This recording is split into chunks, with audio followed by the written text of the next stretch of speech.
सुबह सुबह हल्की धूप चेहरे पर पड़ने से मेरी नींद खुली। आधी खुली आंखों से ही मेरी नज़र सबसे पहले पापा के ऊपर गई। गुड मॉर्निंग पापा, जगिए सुबह हो गई, कहते हुए मैं अलसाई हुई सी उठी। खुद को अपने रूम में ना पाकर मैंने चारों तरफ नजर दौड़ाई और कुछ ही सेकंड में पूरी तरह नींद से बाहर आ गई। पापा अब तक होश में नहीं आए थे। मैं उनके पास ही उनका हाथ पकड़कर बैठ गई। वापस आंखों में से आंसू निकल आए। आप बहुत जल्दी ठीक हो जाएंगे। पता नहीं मैं खुद कॉन्फिडेंस देने की कोशिश कर रही थी या झूठी तसल्ली। अमर सर, वो कहाँ गए? मैंने कमरे में चारों तरफ नजर दौड़ाई, कहीं कोई नहीं था। एक पल को मेरा दिल धक से रह गया। क्या वो भी मुझे छोड़कर चले गए थे? मैंने घड़ी पर नजर डाली, 7 बज रहे थे। जाहिर है उन्हें भी तो यूनिवर्सिटी जाना होगा। भले ही मैंने उनसे कह दिया था कि वह चले जाए, मगर मैं इस बात से इनकार नहीं कर सकती कि उनके होने से एक हिम्मत सी बंधी हुई थी, जो एक पल से टूटती हुई सी महसूस हुई। तभी मेरा फोन वाइब्रेट हुआ और मेरा ध्यान उस तरफ गया। कल से अब तक इतना कुछ हो गया था कि एक बार भी मुझे फोन देखने का वक्त ही नहीं मिला था। फोन पर करीब 50 मिस कॉल और मैसेज पड़े हुए थे। कुछ तो जूली के थे और कुछ समर के, जिनमें दोनों ने ही मुझसे सेम क्वेश्चन पूछ रखे थे। अब पापा का तबीयत कैसी है? मैंने दोनों को ही रिप्लाई कर दिया कि वो अब ठीक है। पूरी रात ही दोनों ने कॉल और मैसेज किए थे। शायद अब सो रहे होंगे। यही सोचकर मैंने दोनों को किसी कॉल बैक नहीं किया। तभी मुझे कुछ खुशबू सी महसूस हुई। मैं हवा में सूंघती हुई सी खुशबू के सहारे ही आगे बढ़ी। सामने से एक दरवाजा था। जब से मैं आई थी इस दरवाजे की तरफ तो मेरा ध्यान ही नहीं गया था। मैंने उसे खोला और सामने का नज़ारा देखकर मेरी हंसी छूट गई। दरअसल ये इस प्राइवेट रूम के अटैच एक छोटा सा किचन था। इस वक्त मेरे सामने अमर सर खड़े थे। किचन में सारा सामान यहाँ वहाँ बिखरा हुआ था। उनके चेहरे, हाथ, कपड़े सब पर आटा लगा हुआ था। अमर दरवाजे की तरफ देखते हुए, जग गई आप? आज आप आराम से बैठकर टीवी देखिए।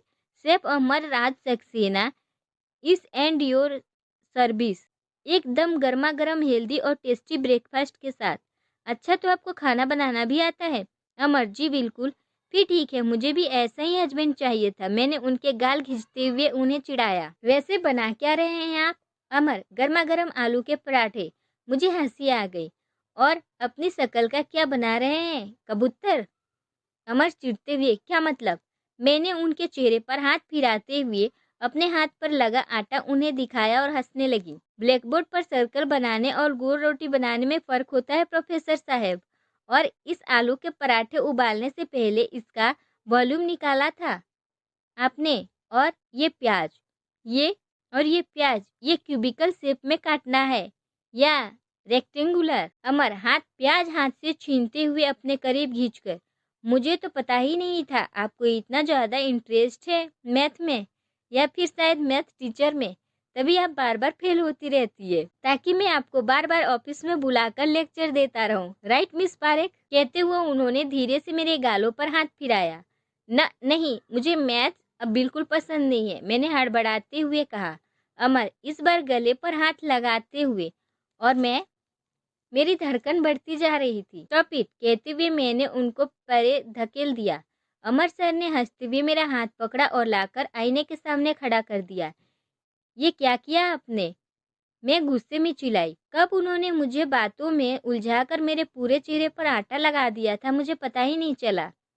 अमर हंसी रोककर मेरे चेहरे पर हाथ फेरते हुए, स्वीट डिश के साथ कुछ बिटर डिश भी रहेगी। स्वीट डिश के साथ कुछ बिटर डिश भी रहेगी तो ब्रेकफास्ट बैलेंस हो जाएगा। बहुत हंसी आ रही है आपको? कहते हुए मैंने आटा उठाया और उनकी तरफ फेंक दिया और फिर सर की तरफ से ही सेम जवाब आया। कुछ ही देरी में किचन में महाभारत छिड़ चुका था, जिसमें तीर तलवार की जगह आटा, आलू, प्याज और तरह तरह की सब्जियां से वार हो रहे थे। आखिर मैंने पानी का जग उठाकर उन पर पूरा पानी उड़ेल दिया।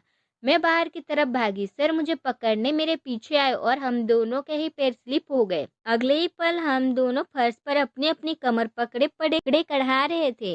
मैंने नजर घुमाकर किचन को देखा। पूरे किचन का सत्यानाश हो चुका था। अब ये सब साफ कौन करेगा? मैंने परेशान होते हुए कहा। अमर मेरी नाक खींचते हुए, उसकी फिक्र करने की आपको ज़रूरत नहीं है, जाकर नहा लीजिए, तब तक सब साफ हो जाएगा। क्यों, आपको यूनिवर्सिटी नहीं जाना? अमर मुझे पकड़कर उठाते हुए, बिल्कुल नहीं, मैंने फैमिली प्रॉब्लम मेंशन करते हुए लीव एप्लीकेशन डाल दी है, तो मैं आज से छुट्टी पर हूँ और आपको भी कहीं जाने की ज़रूरत नहीं है। आपको भी सेम एप्लीकेशन प्रिंसिपल के पास पहुँच चुकी है। आने वाले कुछ दिनों तक जो भी क्लासेस होंगे सबके नोट्स आपको मेल कर दी जाएंगे। ये सब कब हुआ? ये सब कब किया आपने? अमर मुझे पकड़कर किचन से बाहर करते हुए, तभी जब आप सो रही थी। Now go and get ready first. मैं सीधे वॉशरूम में घुस गई। नहाने में मुझे आधे घंटे से भी ज़्यादा का वक्त लग गया। जब मैं बाहर आई तो मेरा फ़ोन लगातार बज रहा था। जूली का कॉल था। मैं असमंजस में थी, क्या करूं, उठाऊं या ना उठाऊं, और आखिर मैंने कॉल रिसीव कर लिया। दूसरी तरफ से जूली के रोने की आवाज़ आ रही थी। हेलो जूली, रो क्यों रही है? जूली रहते हुए, मैनू माफ़ कर दे अनाया, प्लीज़ एक बारी गल तो सुन ले मेरी। जूली, मैंने परेशान होते हुए कहा। जूली, प्लीज़ अनाया फ़ोन मत काट। मैं तो कल मैं तो कल रात ही आधे आना चाहती थी। मैं तो कल रात ही आधे आना चाहती सी, बट मैनू लगाया तू गुस्से में मैनू बाहर ना फेंक दे हॉस्पिटल से। यही वास्ते कॉल कर रही थी तब से। तुम जब चाहे यहाँ आ सकती हो जूली, मैं ऐसा नहीं करने वाली हूँ, मैंने अनमने मन से कहा। जूली खुशी से चिल्लाते हुए, हाय हाय सच्ची, thank you thank you thank you so much. वह इतनी जोर से चिल्लाई कि मैंने फ़ोन कान से दूर कर दिया। हाँ, मगर पहले प्रॉमिस कर यहाँ आने के बाद कोई शोर नहीं करेगी। तभी डोरबेल बजा। वेट अ सेकेंड, कोई दरवाजे पर है, कहते हुए मैं दरवाजे की तरफ बढ़ी और जैसे ही मैंने दरवाज़ा खोला जूली भागती हुई आकर मेरे गले से लग गई। अगर मैंने पास पड़े सोफे को पकड़ा नहीं होता तो डेफिनेटली मैं ज़मीन पर होती और ये मोटी मेरे ऊपर। उसने मुझे इतनी ज़ोर से गले से लगा रखा था कि ज़रा सा ज़ोर और पड़ता मेरी सारी हड्डियाँ चटक जाती। जूली रोती हुई, I am sorry, I am sorry, I am so sorry Annu, please मैनू माफ़ कर दे, मेरी कोई गलती नहीं है सच्ची, तेरे बिना एक दिन एक साल बराबर बीता। जूली कुछ नहीं है तेरे बगैर, प्लीज़ अन्नू माफ़ कर देना। बस यही रीज़न है कि मैं इस लड़की से इतना प्यार करती हूँ। जूली से नफरत करने में तो मैं सपने में भी नहीं सोच सकती। अरे हजारों हैरी कुर्बान है मेरी बेस्ट फ्रेंड के लिए। तो मैंने भी उसे कसकर गले से लगा लिया। इट्स ओके, मैं तुमसे नाराज नहीं हूँ, बस बुरा लगा कि तुमने मुझसे सच छुपाया, मैंने धीरे से कहा और उसका चेहरा अपनी तरफ कर लिया। उसकी आंखें बुरी तरह लाल और सूजी हुई थी। इसका चेहरा देखकर ही पता लग रहा था वो पूरी रात रोती रही थी। जूली, अरे कौन सा सच बताती जब कुछ है ही नहीं। अच्छा, तो वो तुम्हें गोद में उठाकर क्या तुम्हारा वेट कर रहा था? वो भी वॉशरूम में? कोई और जगह नहीं मिली थी तुम दोनों को? जूली, अरे मेरी माँ पूरी बात तो जान ले, उस दिन डॉक्टर के पास गई थी मैं, याद है? हाँ तो? जूली, डॉक्टर ने कुछ इंजेक्शन दिए थे, उसके बाद से चलने में थोड़ी प्रॉब्लम हो रही थी, क्लास के लिए देर हो रही थी, सो तेज चलने की कोशिश में पैर स्लिप हो गया। हैरी की नज़र मुझ पे पड़ी और वो मुझे वॉशरूम तक ले आया ताकि मैं कपड़ों पर लगी मिट्टी साफ कर सकूं, बस इतना ही था। मैं शॉक्ड रह गई। उसने मेरे पास आकर मुझे कंधे से पकड़ते हुए कहा, अनु मैं बचपन से ही जानती हूँ तू हैरी से प्यार करती है, तेनू सोचा भी कैसे मैं ऐसा कर सकती हूँ? मेरी आंखों में आंसू निकल रहा है। सॉरी जूली, बस मैं कुछ समझ नहीं पाई उस वक्त। पर जूली ने कोई हरकत नहीं की। मैंने उसका नाम लेकर उसे हिलाया मगर वो तो मुंह फाड़े एक ही तरफ देखे जा रही थी। मैंने भी हैरानी से उस तरफ नजर घुमाई और मेरा भी मुंह खुला का खुला रह गया। सामने सर खड़े थे, मगर हम दोनों को उनके इस तरफ घूरने की वजह ये थी कि वो भी अभी अभी नहाकर बाहर आए थे। इस वक्त उनकी शर्ट उनके हाथ में थी जिसे जाहिर है उन्हें धोना पड़ा था, क्योंकि हमारी कुछ देर पहले ही होली के सारे कपड़े गंदे हो गए थे। जूली खुशी के मारे मेरे हाथ दबाते हुए, ओ तेरी, सिक्स पैक्स भी बना रखे हैं। अमर कड़क आवाज में, मिस बंसल आप इस वक्त क्लास में क्यों नहीं है? ये लो आ गए जलाद वाले फॉर्म में, जैसे यहाँ हॉस्पिटल में नहीं बल्कि मैथ की क्लास में खड़े हैं। मतलब इतना भी अंदाजा नहीं है इनको, दो दो लड़कियां के सामने आधे कपड़ों में घूम रहे हैं। जूली, वो मैं अनाया से मिलने आई थी। जूली ने दांत दिखाकर उन्हें घूरते हुए कहा। मैंने फौरन अपने हाथ से उसकी आंखें ढक दी और सर की तरफ घूमकर चिढ़ते हुए बोली, आप बिना कपड़ों में क्यों घूम रहे हैं? अमर हैरानी से नीचे देखते हुए, पहने तो हैं, ऊपर क्यों नहीं पहने हैं? मैंने झल्लाते हुए कहा। जूली हाथ हटाकर मेरे कान में फुसफुसाते हुए, रहने देना, तन्नू की प्रॉब्लम है, तू चुप कर। और आप? अमर, अरे यार, गंदे हो गए थे इसीलिए धो दिए। कहते हुए उन्होंने बेड पर पड़े अपने बैग से एक ब्लू शर्ट निकालकर पहन ली। तभी जूली की नज़र टेबल पर पड़ी। अब जूली ठहरी, टिपिकल पंजाबी कुड़ी, पराठे उसकी कमजोरी है। जूली, वो तेरी आलू के पराठे, कहते हुए वो सीधे टेबल के पास पहुंची और एक पराठा उठाकर खाने लग गई। अमर सर परेशानी से धीरे से बोले, मैंने तुम्हारे लिए बनाया है। Really? We are more like mister. मैंने खाए, उसने खाए, एक ही बात है। अमर झलाते हुए, रियली? फिर तो मैं अभी उसको किस करूं या आपको, एक ही बात होगी नहीं? मैंने हैरानी से उनको घूरा। वहीं जूली को यह सुनकर जबरदस्त खांसी आ गई। मैंने उसको जल्दी से जूस पिलाया। जूली अमर सर के पास जाते हुए, आई एम रेडी सर। अमर अचकचाते हुए, किस लिए? जूली शर्माते हुए, वो अभी अभी जो आपने कहा। सर हैरानी से उसे देखते रह गए। मैं बड़ी मुश्किल से अपनी हंसी रोक के खड़ी थी। अमर, मेरा फोन बज रहा है। अमर, मेरा फोन बज रहा है शायद, कहते हुए वो सीधे किचन में घुस गए। जूली मुंह बनाते हुए, फिर छड़ गए मैनू। अब मैं बिल्कुल पेट पकड़कर हंसने लग गई। जूली ने मुझे कसकर गले से लगा लिया और धीरे से बोली, बस ऐसे ही हंसती रहना, अंकल बहुत जल्दी चंगे हो जाएंगे। कहकर उसने मेरे गाल थपथपाए और बाय बोलकर चली गई। जूली के जाते ही सर ने किचन से बाहर झाँका। अमर, वो चली गई क्या? मैंने हंसते हुए हाँ में सिर हिला दिया। अमर राहत की सांस लेते हुए, थैंक गॉड। मुझे अभी भी हंसी आ रही थी। उन्होंने मुझे घूरकर देखा और मेरी प्लेट लगाते हुए पूछा, अमर, आप मुझे कुछ बताने वाली थी, क्या लिखा था उस लेटर में? मेरी मॉम चाहती थी कि मेरी शादी आपसे हो। उन्होंने अपनी पूरी प्रॉपर्टी मेरे नाम कर दी, मगर सिर्फ इस शर्त पर कि मेरी आपसे शादी हो जाए। मैंने ठंडी सांस भरते हुए कहा। अमर अचकचाते हुए, ये क्या कह रही हो? मैंने हाँ में सिर हिला दिया।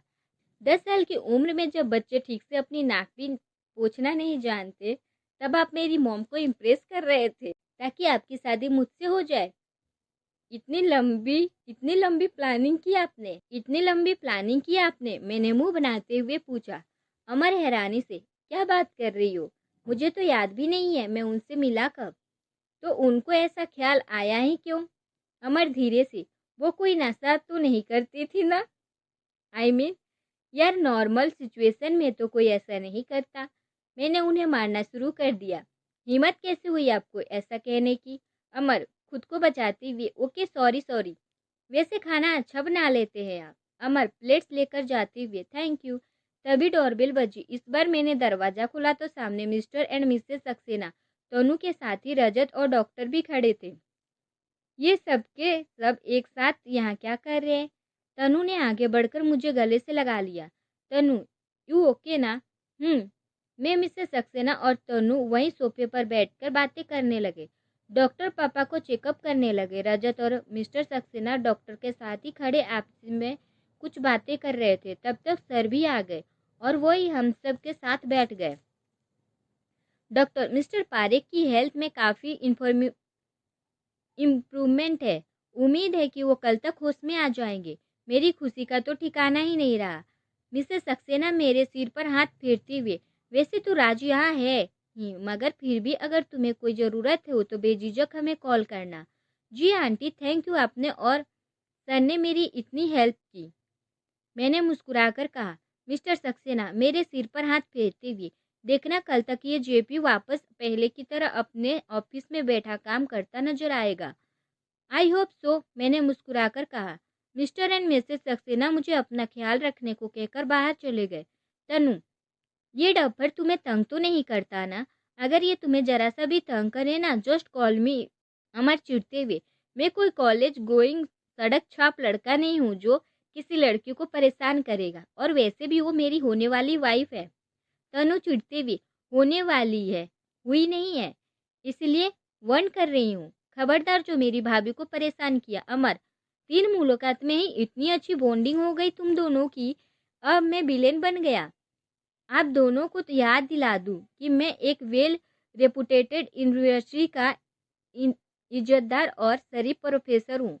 तनु मुंह बनाते हुए अमर को इग्नोर करके, अनाया मेरा फोटोशूट है, थोड़ी देर में so I have to go, but don't forget to call me, okay? Sure, मैंने हंसते हुए कहा। तनु ने एक बार फिर मुझे गले लगाया और बाहर चली गई। डॉक्टर भी अपना काम करके जा चुके थे। अब कमरे में बस मैं, अमर सर और रजत बचे थे। सबके जाने के बाद वो हम दोनों के पास आया। रजत, अनाया, आई होप आपने वो लेटर पढ़ लिया होगा और पेपर्स भी चेक कर लिए होंगे। अब मुझे कुछ और भी जरूरी बात आपको बतानी है। मैंने और अमर सर ने एक हैरानी भरी नज़र उस पर डाली और रजत ने जैसे ही रूम में बम फोड़ दिया। रजत, अगर कल सुबह तक मिस्टर पारेख होश में नहीं आते हैं तो अगले 2 दिन के अंदर आप दोनों को शादी करनी होगी। आप आगे पढ़े। रजत को गए कई घंटे बीत चुके थे, मगर हमारी इस जबरिया प्लस हड़बड़िया शादी के ख्याल से ही मैं इतनी अपसेट हो गई थी कि रजत के जाने के बाद से ही एक बार भी ना ही मैंने और ना ही सर ने अपना मुंह खोला था। हम दोनों ही बिल्कुल चुपचाप कमरे में बैठे थे। हालांकि बाद में रजत से पूछने पर पता चला कि ये डिसीजन भी पापा का था, जो फिजिकली मेरे साथ प्रेजेंट ना रहने की हालत में मुझे अकेला नहीं छोड़ना चाहते थे। अपनी जगह वो भी सही थे। खास बात यह है कि हम इसमें मिस्टर एंड मिसेस सक्सेना की भी रजामंदी शामिल थी, मगर सर को इस बारे में कोई खबर ही नहीं थी। कुल मिलाकर हमारे पेरेंट्स शायद अब भी हमें बच्चा ही समझते थे। तभी सारे डिसीजन वो हर बार खुद ही ले लेते हैं और हमें बस फैसला सुनाया जाता है। मैंने घड़ी पर एक नज़र डाली। रात के 8 बज रहे थे। न जाने कब से सर बेड पर एक छोर पर अपना सिर पकड़े बैठे हुए थे। मैं भी चुपचाप गुमसुम से पापा के हाथ पकड़े उनके करीब ही बैठी थी, इस उम्मीद में कि अब पापा जग जाएंगे और हमें इस शादी से बचा लेंगे। बहुत कुछ भरा हुआ था मेरे अंदर जो निकालना चाहता था, मगर मैं सर के सामने कुछ बोल नहीं पा रही थी।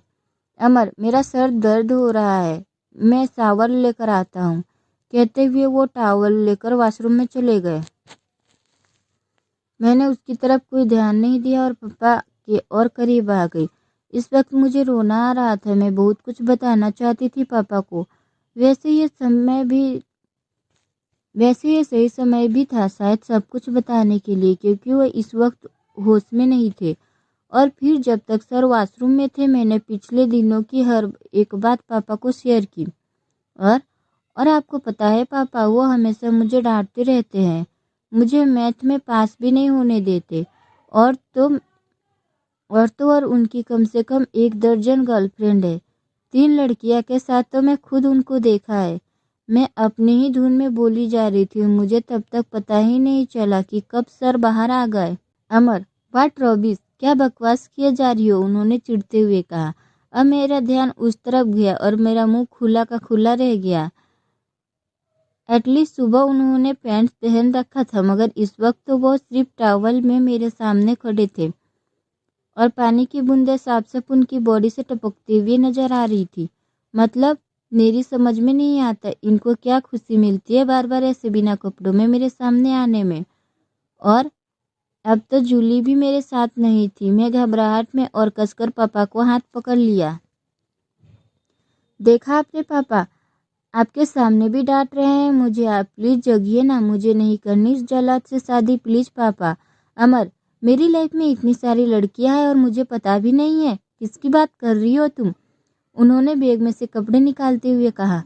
आप वॉशरूम में कपड़े चेंज नहीं कर सकते? मैंने इरिटेट होकर कहा। अमर शरारत से कर सकता था, पर सुबह मुझे शर्टलेस देखकर जो तुम्हारा रिएक्शन था उससे मुझे लगा मेरा यहाँ पर चेंज करना तुम्हें ज़्यादा अच्छा लगेगा। मैं एक पल को दूसरी तरफ मुड़ी और अगले ही पल टॉवल जमीन पर गिरने की आवाज़ आई और मेरी जैसे ही सांसें रुक गई। छी, कितने गंदे हैं आप, मैंने हथेलिया को बीच में मुंह छुपाए हुए कहा। अमर, अभी तो नहा कर आया, एकदम साफ सुथरा हूँ, ठीक से देखो। मैं आपको नहीं देख रही, अमर हंसते हुए। तो देख लो। मुझे नहीं देखना, मैं जोर से चिल्लाई। अमर मेरे कंधे पर हाथ रखते हुए, अब देख सकती हो। उनके छूते ही मैं घबराकर जोर जोर से चिल्लाने लगी। सर ने एक झटके से मेरा हाथ पकड़कर खींचा और दूसरे हाथों से मेरा मुंह बंद कर दिया। अमर अगले ही पल हड़बड़ाकर अपना हाथ हटाते हुए, आउच, हमेशा काटती क्यों रहती हो? मैंने आंखें बंद कर पलकते हुए कहा, हे प्रभु, ये क्या देख लिया? अमर, एक्चुअली मैं पूरे कपड़े पहने हैं मैंने, ऐसा क्यों रिएक्ट कर रही हो? मैंने उनकी शर्ट पैंट की तरफ इशारा करते हुए पूछा, ये क्या है? अमर, तो क्या चाहती हो? तुम्हारे टीवी सीरियल की तरह सोते वक्त भी आदमी फॉर्मल ड्रेस में ही रहे। मुझे सोते वक्त अंडरवियर पहनने की आदत है। तुम यहाँ हो इसीलिए इतना भी पहना है मैंने।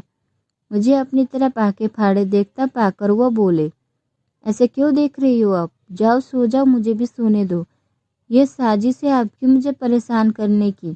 अमर हैरानी से, वाट, कल तो आप कुल स्वीट शर्ट और जीन्स में सोए थे और आज आपको इन कपड़ों में सोना है। देखा ना आपके पापा आपके सामने कैसी अश्लील बातें कर रहे हैं ये। अब तो जग जाइए प्लीज। मैं पापा की तरफ मुड़ती हुई बोली, अमर, कल मैं उन कपड़ों में इसलिए सो गया था क्योंकि तब तक मेरा सामान यहाँ नहीं आया था और इसी वजह से मैं पूरी रात ठीक से सो भी नहीं पाया था। कहते हुए वो आराम से ब्लैंकेट के अंदर घुस गए। आपने सुना ना, ये सोते टाइम कपड़े भी नहीं पहनते हैं। मैं ऐसे आदमी के साथ नहीं रह सकती, प्लीज उठिए ना पापा, मैंने सुबकते हुए कहा। अमर झलाते हुए, वाट, जस्ट स्टैंड अप, चुपचाप सो जाओ और मुझे और अपने पापा दोनों को सोने दो। अब अगर एक भी और कमेंट तुमने मेरे कपड़ों पर किया है तो जो मैंने पहन रखा है वो भी उतार दूंगा, फिर करना शिकायत अंकल से। यह सुनते ही मेरा रोना और तेज हो गया। मैंने घड़ी पर नजर डाली, 10 बज रहे थे। बस 8 घंटे और उसके बाद मेरी जिंदगी का फैसला हो जाएगा। मुझे इस जल्लाद के साथ रहना पड़ेगा हमेशा के लिए। इस ख्याल से ही एक बार फिर मैं घबरा गई। मैं फिर से उन्हें उठाने की कोशिश करने लगी। हालांकि ये बेवकूफ़ी थी, मगर मेरे पास और ऑप्शन भी क्या था। जब मेरा रोना धोना बंद नहीं हुआ तो सर बिस्तर से बाहर निकलकर मेरे पास आए और मुझे पकड़कर मेरे बेड तक ले जाने लगे। छोड़िए मुझे, मैं जोर से चिल्लाई। अमर गुस्से में, just shut up and go to sleep. Sonia Mirza की माइक्रो मिनी स्कर्ट से भी छोटी है आपकी ये पैंट। इसी वक्त चेंज कीजिए वरना मैं आपके साथ यहाँ नहीं रहूँगी, मैंने उन्हें धमकाते हुए कहा। अमर, रियली, ये मेरा हॉस्पिटल है, सो मैं तो कहीं नहीं जा रहा इतनी रात को। And stop over acting. मेरे लिए अंडरवियर सिलेक्ट करते वक्त तुम्हें प्रॉब्लम नहीं थी, लेकिन इन कपड़ों में तुम्हें प्रॉब्लम हो रही है। हाँ, मुझे प्रॉब्लम है, आप दूर रहिए मुझसे, मैंने खुद को छुड़ाते हुए कहा। मगर मेरी बात अनसुनी करते हुए उन्होंने मुझे गोद में उठाया और बेड की तरफ ले जाने लगे। मैं और जोर से चिल्लाने लगी, छोड़िए मुझे पापा, प्लीज उठिए। अमर डांटते हुए, चिल्लाना बंद करो, पहले छोड़िए। जस्ट सड़प अनाया, छोड़ो उसे। तभी कमरे में एक आवाज गूंजी। मैंने और सर ने हैरानी से दूसरी तरफ देखा। ये तीसरा कौन बोला? और फिर ये ख्याल आते ही मैंने तीसरा कौन हो सकता है, हम दोनों को ही आंखें फैल गई। हम दोनों ने झटके से पापा की तरफ मुड़े। सर ने अब भी मुझे वैसे ही गोद में उठाया हुआ था। मिस्टर पारे गुस्से में, आई सेड लीव हर। पापा सचमुच जाग चुके थे और उनकी आवाज़ सुनते ही मेरे होने वाले हस्बैंड ने अपने ससुर जी की आज्ञा का अक्षरशः पालन करते हुए मुझे वाकई छोड़ दिया और मैं धड़ाम से फर्श पर गिर पड़ी। दिसंबर खत्म हो चुका था और नए साल की शुरुआत भी हो चुकी थी। मुझे यहाँ कोलकाता में न्यू ईयर सेलिब्रेट करने का शायद पहला एक्सपीरियंस रहा होगा, वरना हर साल मैं और पापा न्यू ईयर मेरी नानी के साथ सेलिब्रेट करते हैं जो बड़ोदरा में रहती है। उनकी उम्र 85 से ज़्यादा ही होगी, मगर देखने में इतनी चुस्त फुरुस्त है कि पापा भी उनके सामने कहीं नहीं ठहरते। वहाँ उनका अपना गारमेंट का बिजनेस है। नाना जी के गुजरने के बाद उन्होंने खुद को पूरी तरह काम में व्यस्त कर लिया है। सारा कारोबार वो खुद ही देखती है। पापा आज भी उनसे बेहद डरते हैं, इसीलिए वहाँ जाने से घबराते हैं। मगर मुझे उनके साथ वक्त बिताना बहुत पसंद है। अफसोस इस बार ऐसा नहीं हो पाएगा क्योंकि आने वाले कुछ दिनों तक डॉक्टर ने पापा को ट्रैवल करने से मना किया था और पूरी तरह आराम करने को कहा था। मगर वो ठीक हो गए थे, मेरे लिए यही सबसे बड़ी बात थी। पापा ने जागने के बाद सबसे पहले क्या देखा ये उन्हें बिल्कुल याद नहीं था। शायद वो उस वक्त पूरी तरह होश में नहीं आए थे, मगर मेरे चीखने चिल्लाने की आवाज़ सुनकर उन्होंने रिएक्ट जरूर किया था। वैसे अच्छा ही हुआ जो उन्हें कुछ याद नहीं है, वरना अमर सर का न जाने क्या हाल होता। उस इंसिडेंट के बाद से उन्हें ऐसा लगा शौक लगा था कि वह पापा के सामने मुझसे लगातार 2 मीटर डिस्टेंस मेंटेन किए हुए थे। न जाने कब उनको कुछ याद आ जाए और फिर बताने की ज़रूरत नहीं है पापा उनका क्या हाल करते। डॉक्टर के मुताबिक होश में आने के बाद भी उन्हें 2 हफ्ते और हॉस्पिटल में ही रुकना था, जिसमें से 1 हफ्ता ऑलरेडी गुजर चुका है। हमारी कॉन्ट्रैक्ट मैरिज फिलहाल खटाई में पड़ गई है और यह जानकर मैंने और अमर सर ने दोनों राहत की सांस ली। मगर राहत की यह सांस ज़्यादा लंबी नहीं थी, क्योंकि अपनी सेहत को देखते हुए पापा ने मिस्टर मिसेस सक्सेना के साथ मिलकर शादी की डेट फिक्स कर दी थी। 2 महीने बाद मेरे फाइनल एग्ज़ाम होने थे और उसके ठीक बाद शादी। एक बार मेरे ग्रेजुएट हो जाने के बाद किसी को भी शादी के कोई प्रॉब्लम नहीं होती, क्योंकि उसके बाद पूरी यूनिवर्सिटी से छुट्टी हो जाती। फिर मैं किसी से शादी करती हूँ या किसके साथ रोमांस करती हूँ, इसे यूनिवर्सिटी को कोई मतलब नहीं रह जाता। मगर क्या वाकई मेरी यानी अनाया की लाइफ में सब कुछ इतना ईजी हो सकता है? पिछले 1 हफ्ते से मैं अमर सर के साथ ही यूनिवर्सिटी जा रही थी और ये मेरे पिताश्री का फरमान था, तो हम दोनों टाल कैसे सकते थे। हाँ, यूनिवर्सिटी में किसी तरह का सीन क्रिएट ना हो, इसलिए सर मुझे वहाँ से कुछ दूर तक कैफ़े के पास छोड़ दिया करते थे। वही कैफ़े जहाँ हमारी पहली मुलाकात हुई थी, जहाँ से मैं अकेले यूनिवर्सिटी चली जाती थी। वापस आते समय कुछ भी ऐसा नहीं जुगाड़ बिठाना पड़ता था। जितनी देर हम लोग बाहर रहते थे, हमारे घर में कुछ स्टाफ्स यहाँ पापा की देखभाल के लिए उनके पास मौजूद रहते थे। पिछले 2 दिन से रोज कोई ना कोई ऐसा मिल जाता था जिससे बचने और छुपाते हुए मुझे सर की गाड़ी तक जाना पड़ता था। आज भी रोज की तरह कैफे में सर आने का वेट कर रही थी। जब मैंने हैरी को वहां अंदर आते देखा, मैंने न्यू कार्ड के पीछे खुद को छुपाने की काफ़ी कोशिश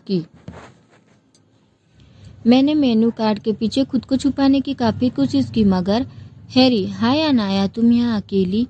हाँ, वो मैं किसी का वेट कर रही थी, मैंने हिचकते हुए कहा। हैरी मुस्कुराते हुए, मैं आई कंपनी यू? या श्योर, कहते हुए मैंने उसे अपने सामने वाले चेयर पर बैठने का इशारा किया। हैरी, अंकल कैसे हैं आप? वो ठीक है अब। हैरी धीरे से, सॉरी, वो उस वक्त पूछना तो नहीं चाहता था, मगर क्या जूली से कुछ बात हुई तुम्हारी? एक्चुअली मेरे ग्रैंड पेरेंट को साक्षी और मेरे ब्रेकअप के बारे में पता चल गया है और वो मुझ पर प्रेशर डाल रहे हैं कि मैं इसका कोई वैलिड रीजन उनको सामने दूं। I am so sorry. वो एक्चुअली जूली के दादाजी उसे अपने साथ 1 हफ्ते के लिए भटिंडा ले गए हैं और तुम तो जानते ही हो वो कितने स्ट्रिक्ट है। वो वैसे ही वापस आएगी, मैं उससे बात करती हूँ। कहते हुए मैंने उसके हाथ पर हाथ रखा, मगर तभी दरवाजे पर पास खड़े अमर सर पर मेरी नज़र पड़ी, जो मुझे ही घूर रहे थे। मैंने फौरन हाथ हटा लिया।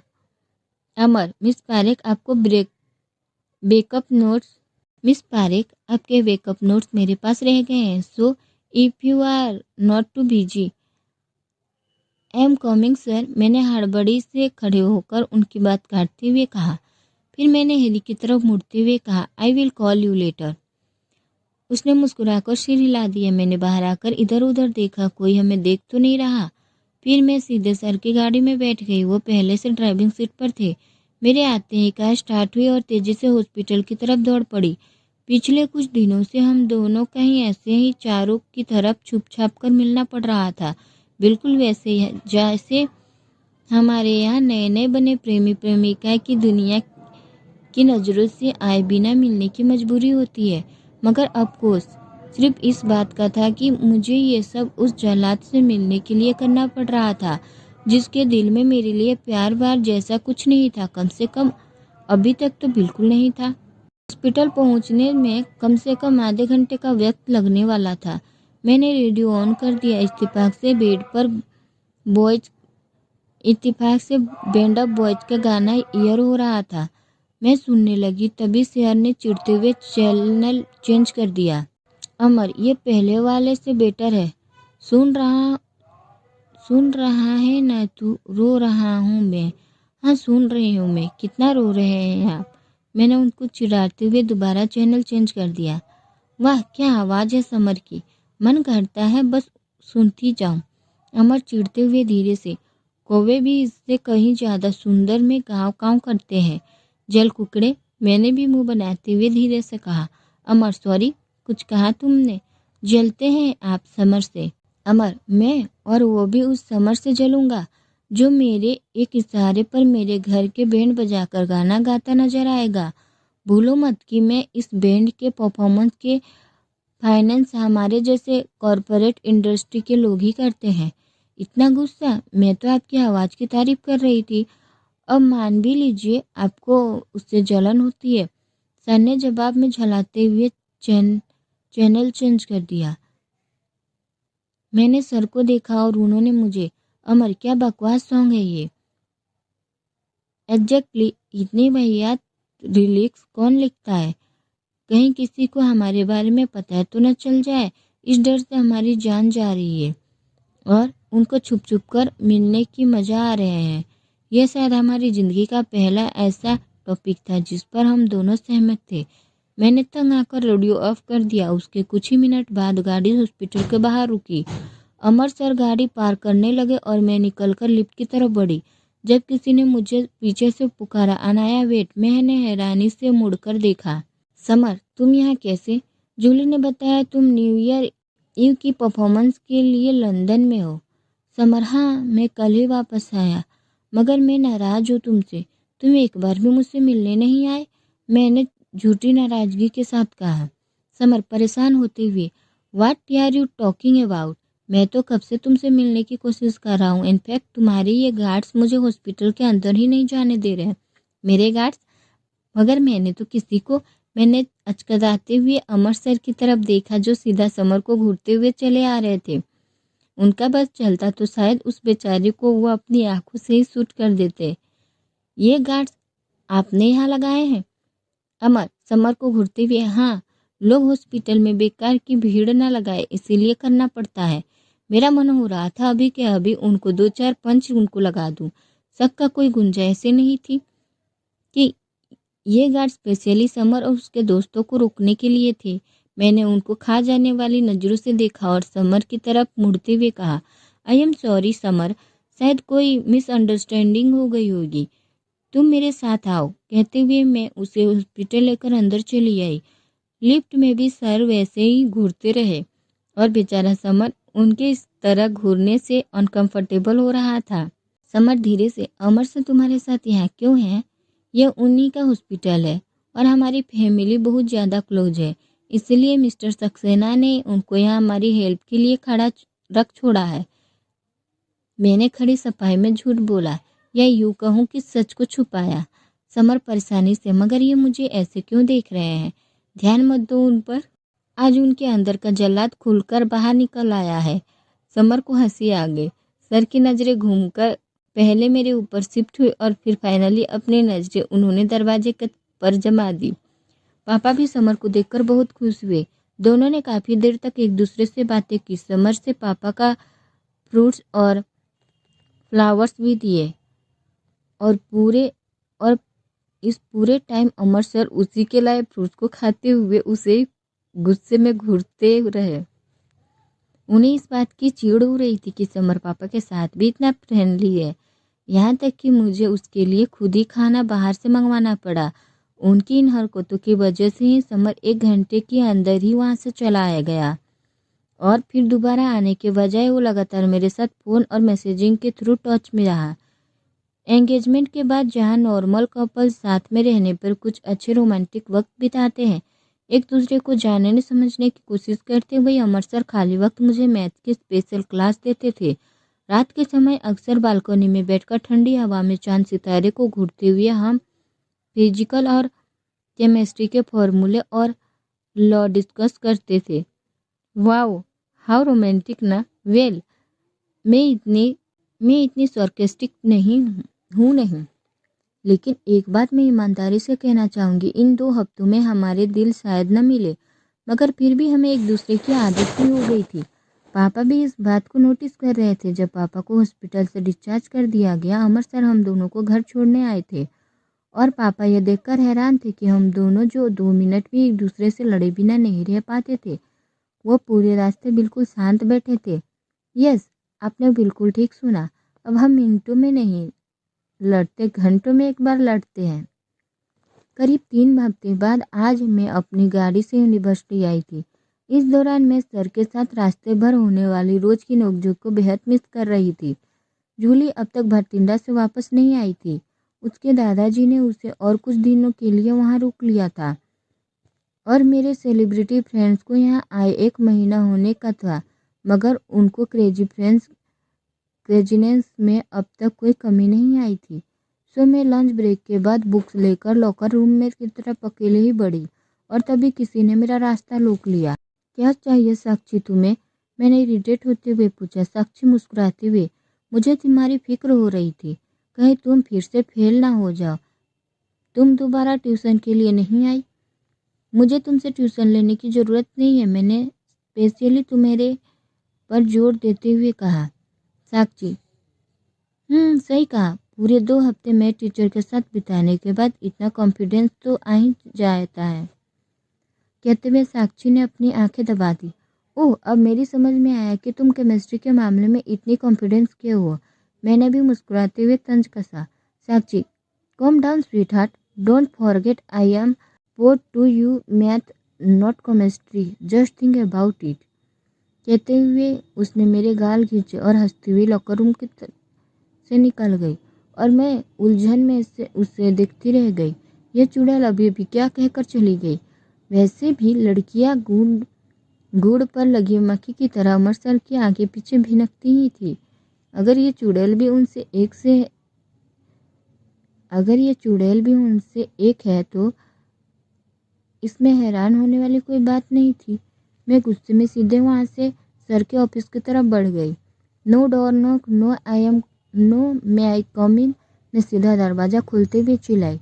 मैंने आपसे कहा था ना, मुझे ट्यूटर की ज़रूरत नहीं है। अमर खड़े होते हुए हैरानी से, what are you talking about? मुझे साक्षी से ट्यूशन नहीं पढ़ना आपको समझ में नहीं आता? अमर मुस्कुराते हुए, और अगर साक्षी के बदले कोई और ट्यूशन देना चाहे तो? मुझे ट्यूटर नहीं चाहिए, मैंने एक शब्द पर जोर देते हुए कहा। अमर, प्लीज़ अनाया, बच्चे जैसी जिद मत करो। जिद में नहीं, आप कर रहे हैं। इन 2 हफ्तों के दौरान आप मुझे इतना पढ़ाए कि जितना मैंने आपके पूरे लाइफ में नहीं पढ़ा होगा। मुझे नहीं लगता मुझे अब एग्ज़ाम से डरने की ज़रूरत है। अमर परेशानी से, और नेक्स्ट वीक जो टेस्ट होने हैं उनका क्या? टेस्ट में जो चैप्टर्स आने वाले हैं उनमें से ज़्यादा कुछ मैंने तुम्हें हॉस्पिटल में नहीं पढ़ाया। मैं वो भी संभाल सकती हूँ। कुछ पढ़ाई मैं खुद भी करती हूँ, सिर्फ आपके भरोसे नहीं हूँ, मैंने मुंह बनाते हुए कहा। अमर, और अगर नहीं पास हो गई तो? सही है, मतलब पूरी तरह गई गुजरी स्टूडेंट समझ कर रखा है मुझे। और अगर मैं पास हो गई तो? मैंने भी हाथ बांधकर आंखों में आंखें डालते हुए उनको चैलेंज किया। अमर अपना सर पकड़ते हुए, फाइन, मैं कुछ और बुक्स देता हूँ। कहते हुए वो बुक सेल्फ की तरफ बढ़े और यहाँ से 2 मोटी मोटी बुक्स निकालकर मेरी तरफ बढ़ा दी। कम से कम 4 किलो की तो होगी। उठाते ही मुझे अंदाजा हो गया था। अमर, इनमें आपको मैथ के लिए इजी टिप्स और ट्रिक्स मिलेंगे। आज से ही इनको पढ़ना शुरू कीजिए। Okay miss Parekh? Ouch miss Parekh. इतने दिनों में कुछ अनायास सुनने की इतनी आदत हो गई थी कि मिस पारेख अब मुझे चुप रहा था। मुझे उन पर गुस्सा भी आया। उनके हाथ से बुक छीनते हुए मैंने भी उसी टोन में कहा, fine mister Amar Raj Saxena, I mean Amar sir. उन्होंने मुझे हैरत से देखा। अमर, क्या मतलब है इसका? आप मुझे अनाया कहकर नहीं बुला सकते? अमर, मुझे नहीं लगता क्लासरूम में आपको आपके नाम से बुलाना सही होगा और मैं अपनी आदत बिगाड़ना नहीं चाहता। कब ये जल्लाद मेरी कही बातें को लिटरली लेना बंद करेगा? फीलिंग्स नाम की कोई चीज़ ही नहीं है इसके अंदर। अभी हम क्लासरूम में नहीं है सर। अमर झलाती हुए, ओके फाइन अनाया, अब ठीक है ना। ऐसा कीजिए, आप मुझे अनाया माई लव कहा कीजिए, मैंने उनको चिढ़ाने वाले अंदाज में आंखें मटकाते हुए कहा। अमर सीरियस होते हुए, okay I really mean it Anaya my love. ये तुम्हारा ग्रेजुएशन का फाइनल ईयर है। अगर इस बार तुम किसी भी सब्जेक्ट में फेल होती हो, तो स्पेशली मैथ में, तो तुम इस साल ग्रेजुएट नहीं हो पाओगी। इसीलिए प्लीज़ इस बार एग्ज़ाम को सीरियसली लेने की कोशिश करो। मैं चाहता हूँ कि तुम हमारे बच्चों के लिए रोल मॉडल बनो और वो तुम्हारे इंस्पायर हो। मेरे हाथ में सारे बुक्स बराबर कर नीचे फर्श पे गिर गए और मैं हैरानी से आंखें फाड़े उनको देख रही थी। सीरियसली हमारे बच्चे? क्या कहा आपने?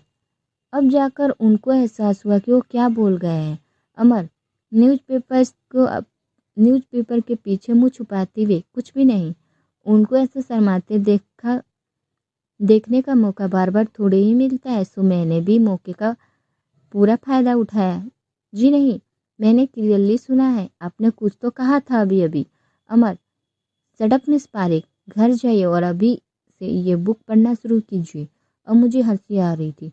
ओके, तो आप चाहते हैं कि मैं हमारे बच्चों के लिए रोल मॉडल बनूं। फाइनली उन्होंने न्यूज़पेपर को साइड में रखा और अपनी आंखें सिकुड़ते हुए कहा, आप मेरा मजाक उड़ा रही है? अरे नेवर सर, मैं ऐसा सोच भी नहीं सकती हूँ, बल्कि अब तो मैं दिन रात मेहनत करूँगी, खूब पढ़ाई करूँगी, ताकि आपके बच्चे मेरे जैसे स्वीट और क्विट बने, आपके जैसे जल्लाद नहीं। मैंने पेट पकड़कर हंसते हुए जवाब दिया। आई एम श्योर आपको अच्छा नहीं लगेगा जब उनको पता चलेगा कि आप बार बार मैथ्स में फेल होती थी।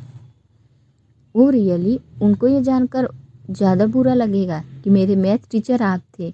अमर खड़े होते भी, तो आप सचमुच मेरा मजाक उड़ा रही है, कहते हुए वो आकर मेरे पास खड़े हो गए। अब मुझे पूरा सिर उठाकर उनकी आंखों में देखना पड़ रहा था। बड़ी देर से समझ में आया आपके। अचानक उनके ओठों पर एक शैतानी मुस्कुराहट फैल गई। पहले तो मैं अचकचाई, मगर इसका मतलब समझ में आते ही हड़बड़ा कर 2 कदम पीछे हट गई। मगर उससे भी ज़्यादा तेजी दिखाते हुए सर ने मुझे वापस अपनी तरफ खींच लिया। अमर, सो नाउ टू यार सीरियस अबाउट अवर बेबीज। न नहीं, मैंने उनको पीछे ढकेलते की कोशिश की, मगर उन्होंने मुझे झटके से और करीब खींच लिया। वो धीरे से मेरे चेहरे की तरफ झुके और तभी डोर नॉब घुमा और एक झटके में दरवाज़ा खुल गया।